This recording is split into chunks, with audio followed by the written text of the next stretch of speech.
kembali mata kuliah perencanaan sumber daya manusia. Untuk minggu ini yang maju ialah kelompok 6 ya. Sebelum kita mulai, marilah kita berdoa menurut agama dan kepercayaan masing-masing. Berdoa dimulai.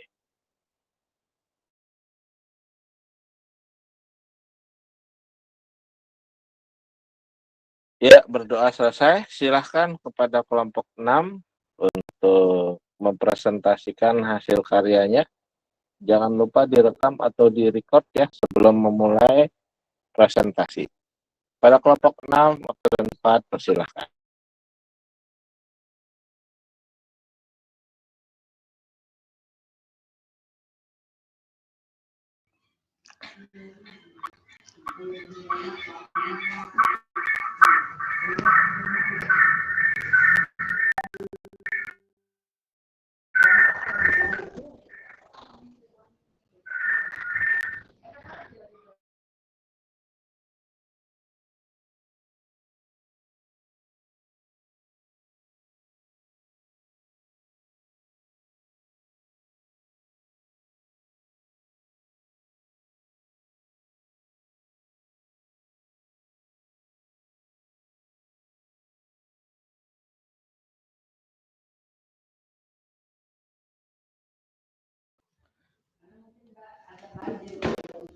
Assalamualaikum warahmatullahi wabarakatuh.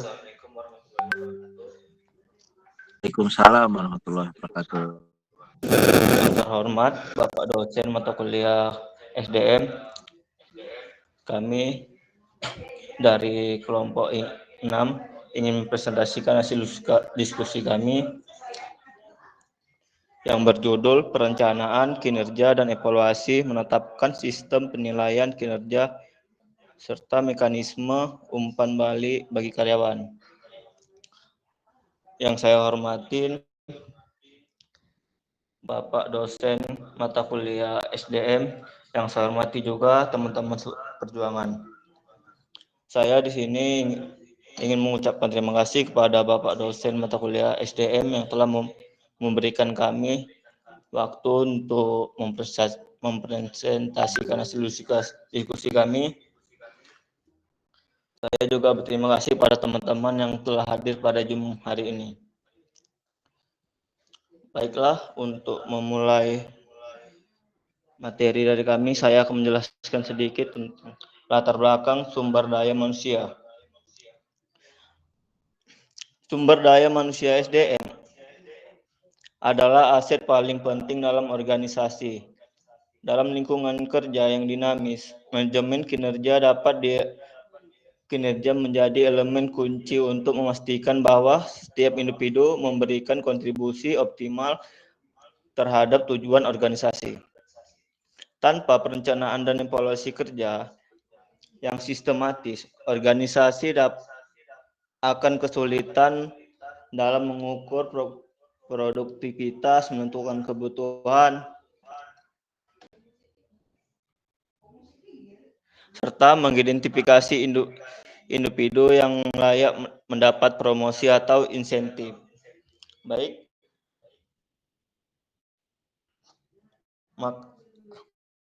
materi selanjutnya akan dijelaskan oleh teman saya.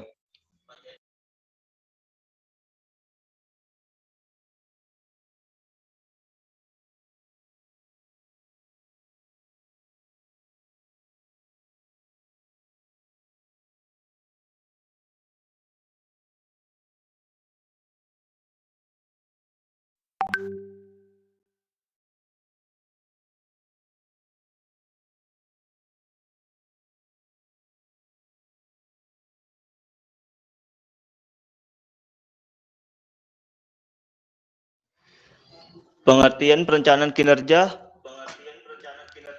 Perencanaan kinerja adalah proses penyusun tujuan indikator kinerja serta strategi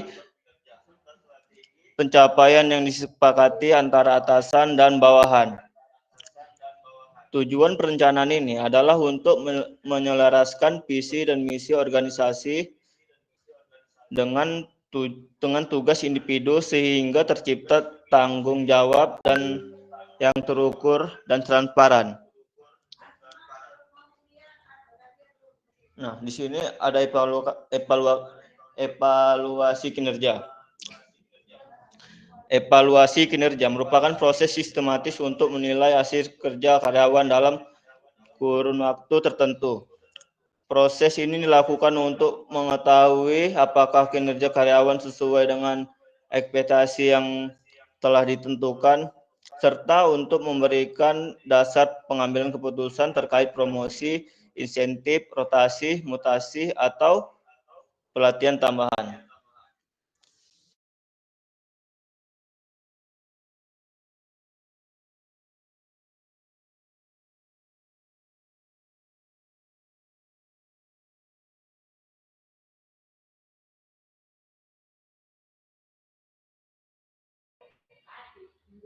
Baik, makalah selanjutnya akan dijelaskan oleh teman saya.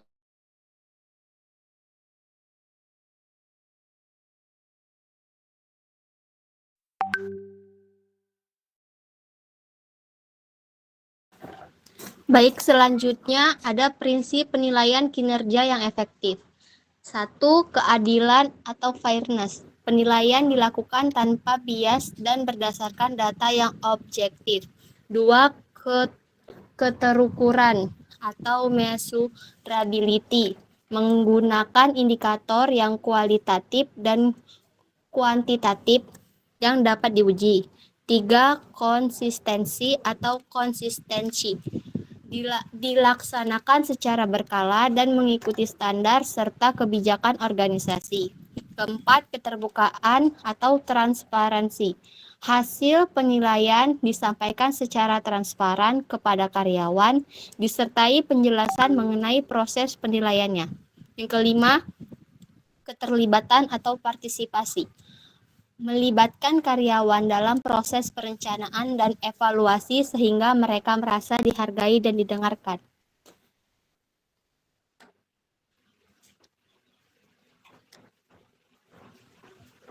Selanjutnya, ada sistem penilaian kinerja. Komponen sistem penilaian kinerja bertujuan merumuskan berdasarkan hasil diskusi antara manajer dan karyawan serta harus smart. Tujuan ini menjadi dasar dalam menyusun rencana kerja dan mengarahkan aktivitas harian karyawan. Kedua, indikator kinerja atau Key Performance Indicator merupakan alat ukur untuk menilai pencapaian tujuan. KPI bisa bersifat kuantitatif atau jumlah penjualan, target produksi, dan kualitatif atau kepuasan pelanggan, kerjasama tim. Dalam organisasi yang kompleks, KPI juga dikaitkan dengan balance scorecard yang mencangkup perspektif finansial, pelanggan, proses internal, dan pembelajaran. Yang ketiga, metode penelitian.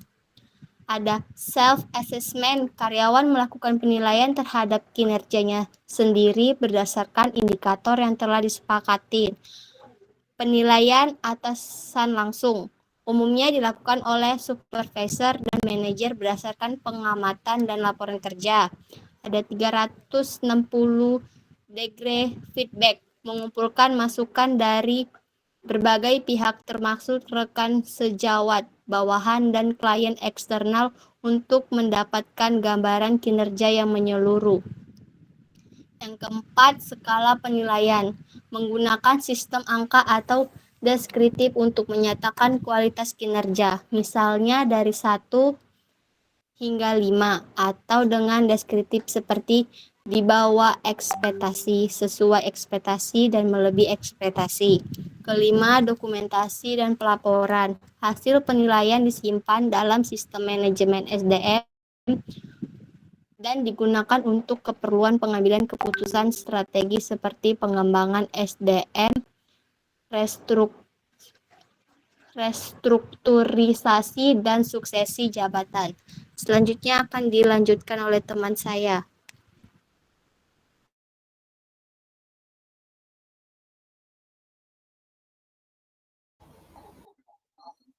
Baik, selanjutnya akan saya lanjut tantangan dalam penilaian kerja. Yang pertama, subjektivitas penilaian yang dipengaruhi oleh faktor pribadi. Kedua, kurangnya indikator yang spesifik dan sesuai dengan pekerjaan. Yang ketiga, tidak adanya pelatihan bagi penilai dalam melakukan evaluasi. Yang keempat, resistensi karyawan terhadap hasil evaluasi yang dianggap tidak adil. Yang kelima, kurangnya komunikasi antara manajer dan karyawan selama proses penilaian.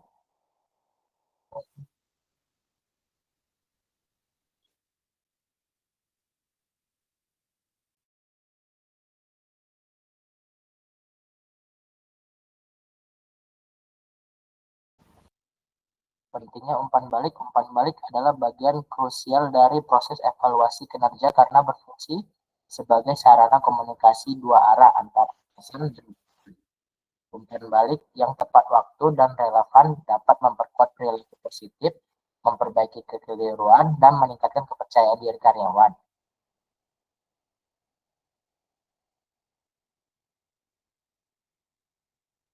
Jenis-jenis umpan balik antara lain umpan balik positif diberikan ketika karyawan menunjukkan kinerja baik untuk memperkuat perilaku tersebut dan meningkatkan motivasi kerja. Selanjutnya, umpan balik konstruktif biasanya berfokus pada perbaikan tanpa menyalahkan, disertai saran yang membangun dan diarahkan pada solusi. Selanjutnya, umpan balik formal dan informal. Untuk umpan balik formal disampaikan dalam pertemuan evaluasi resmi, sedangkan umpan balik informal dapat diberikan kapan saja dalam situasi kerja sehari-hari.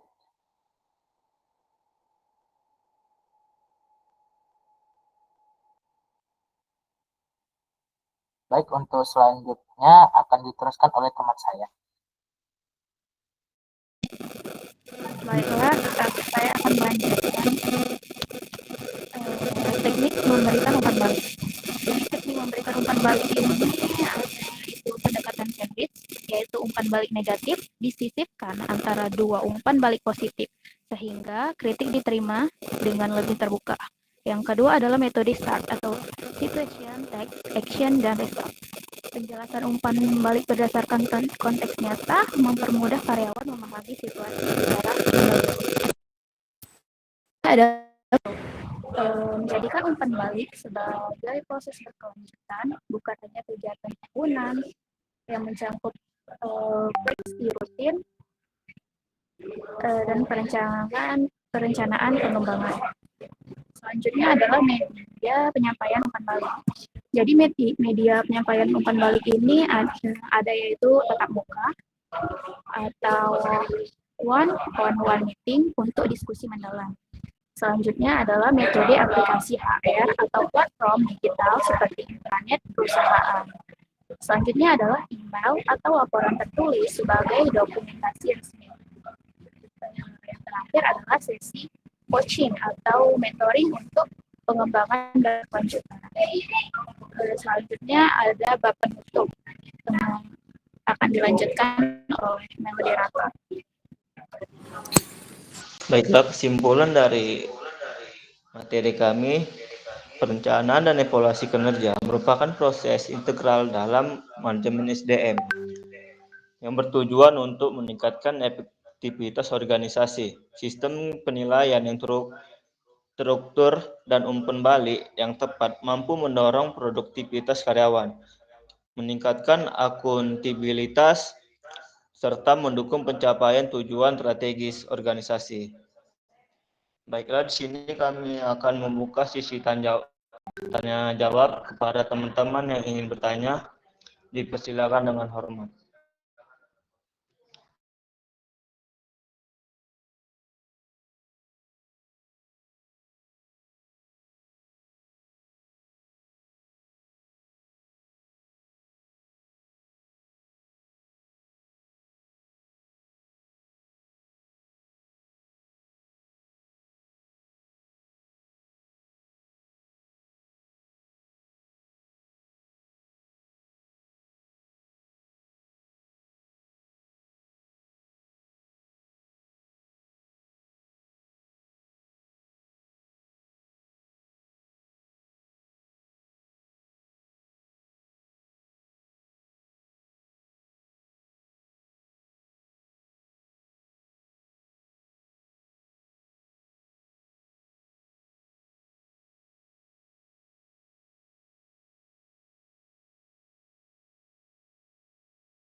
Ya, silahkan lanjut tanya jawab dan diskusi.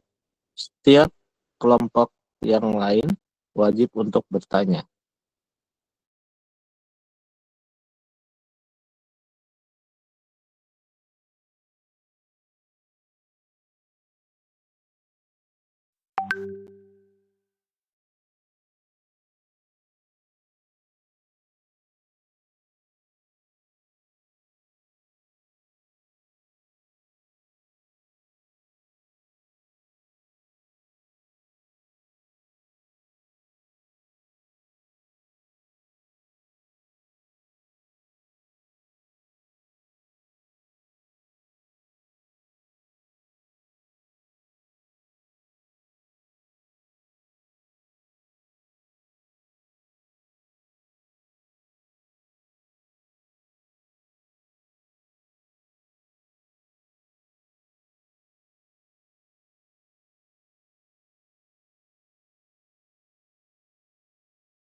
Saya mau bertanya kepada kelompok 6.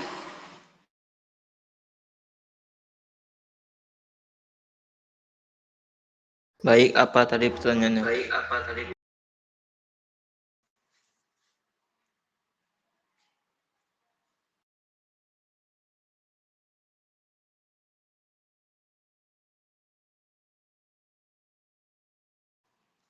Pertanyaannya itu, apa yang menjadi hubungan antara perencanaan dan evaluasi kinerja? Dan kapan biasanya perencanaan kinerja ini dilakukan? Apakah dalam waktu 1 bulan, 3 bulan, atau 1 tahun gitu?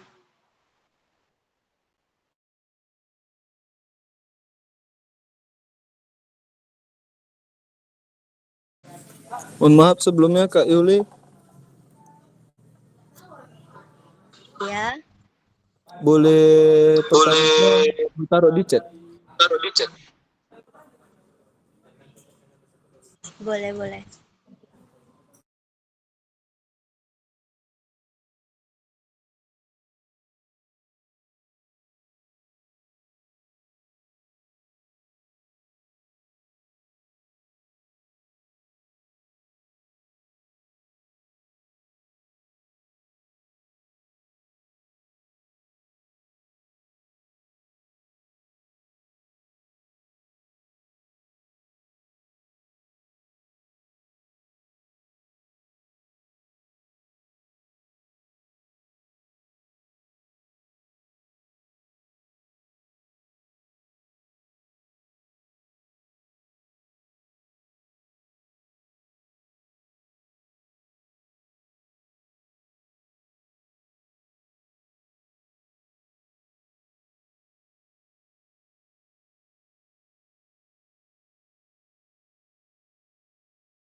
Baik, sebelumnya saya akan menjawab pertanyaan dari Kak Yuliana.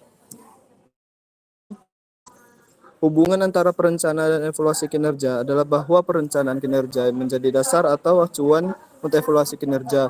Dalam perencanaan, indikator strategi yang akan dicapai, sedangkan evaluasi dilakukan untuk menilai sejauh mana target tersebut akan tercapai. Waktu pelaksanaan perencanaan kinerja terjadi dilakukan setahun sekali atau tahunan, namun evaluasi kinerja bisa dilakukan secara bulanan, triwulan, atau semesteran untuk memantau perkembangan dan melakukan perbaikan jika ada yang diperlukan. Sampai sini.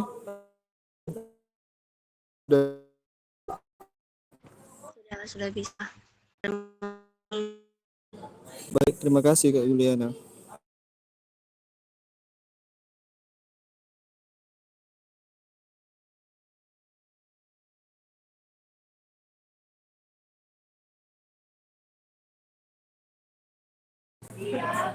Selanjutnya kami buka pertanyaan lagi. Bagi yang mau bertanya, disilahkan.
Ya, silakan kelompok lain yang belum bertanya ya wajib untuk bertanya kepada kelompok yang maju.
Saya ingin bertanya.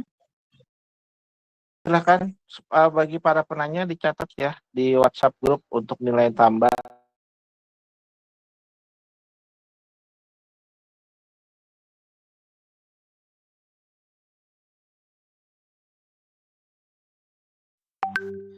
Baik, apa pertanyaan darinya?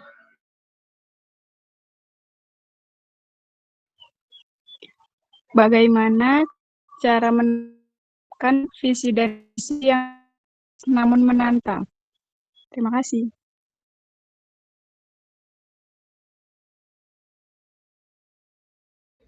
Oke, baik. Terima kasih kepada Nadia yang sudah bertanya.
Baik, saya akan menjawab pertanyaan dari Kak Nadia Nafira.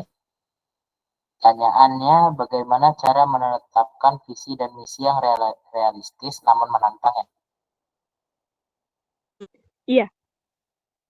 Nah, baik. Jadi jawabannya, cara menetapkan visi dan misi yang realistis namun menantang mungkin terdiri dari beberapa bagian. Yang pertama, analisis situasi saat ini. Contohnya, pahami kekuatan, kelemahan, dan ancaman atau analisis SWOT agar visi dan misi sesuai dengan kapasitas nyata.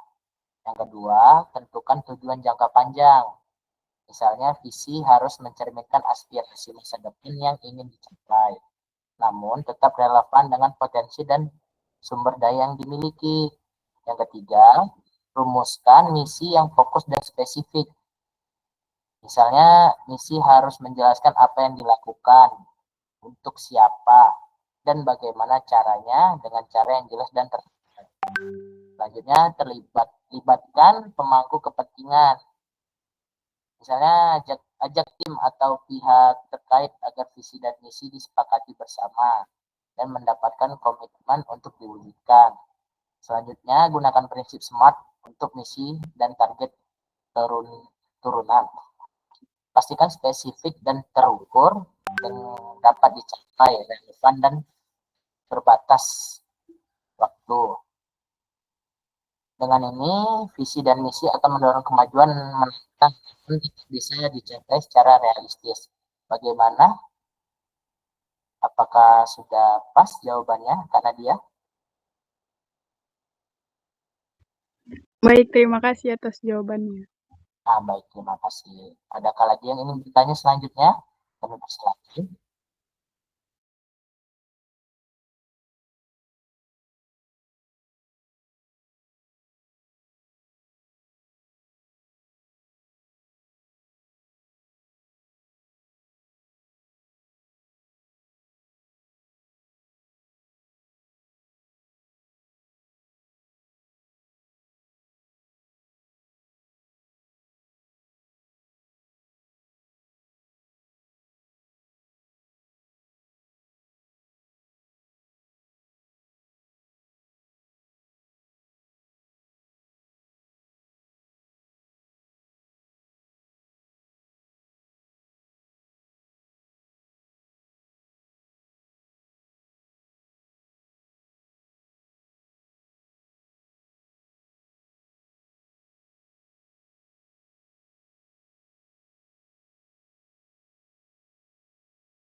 Pak, jika tidak ada pertanyaan lagi, apa bisa tutup, Pak? Ya, silakan disimpulkan dan ditutup ya.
Halo.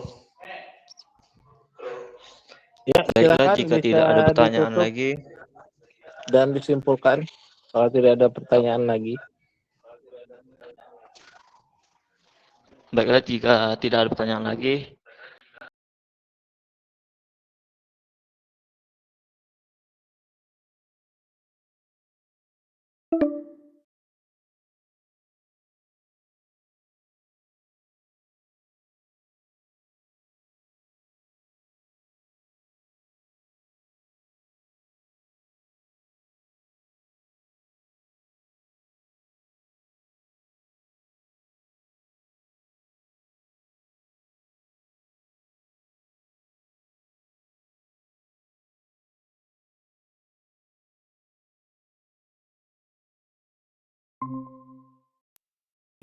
Kelompok 6 ya. Silahkan kelompok yang lain dapat meringkas materi dari kelompok 6, dan kelompok 6 silahkan dapat mengupload videonya ke YouTube dan materi yakni PowerPoint serta PPT ke skrip ya, seperti yang saya contohkan. Waktu untuk meringkas atau membuat summary sampai dengan 19.30 WIB ya. Kurang lebih 1 jam 30 menit lagi. Baik, Oke, Pak. selamat mengerjakan tugas.